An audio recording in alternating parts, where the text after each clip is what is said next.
जय जगन्नाथ सांग माने एठी मुझे पहुँचीगली ऑफिस रु आज बहुत टायर्ड लगुला चल चली आसी पहुँचला बेलू ये मुझे धुआ धुई फ्रेशन अप होकर आसी देखला बेलू बेसिन पड़ी बहुत सारा बासन कौन बासन पड़ी एत सारा सकाଳେ चा करी खरा बेले आसिकी खाई जाइली तो से सब बासन धुआ धुई कर सारा पर मत लगे जोरे भोक से बनैली पकुड़ी आलू पियाज कंचा लंका भूसंग पत्र धनिया पत्र जहाँ थिला सब काटिकी मिक्स करके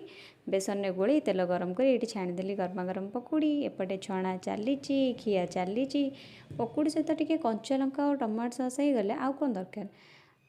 एठी मोर डिनर प्रिपरेशन लगिगली मम्मी को फोन कर पचारि केमती कौन राई बनैबी कोशिला शाग आलू बड़ी बैगण सारू ये सब पकई राई बनैबार थिला तो ताठू पचारिकी राई बनईदेली सहित शाग बनईदेली कारण आम काली घर को पलैब एड़ा रहिले नष्ट हो तो संध्या बेले परिबा आसीथिला ताकू काढ़ी refrigerator storage box online order करथिली सेतरे स्टोर कर रखीदेली। वीडियो भल लगे please like share and subscribe.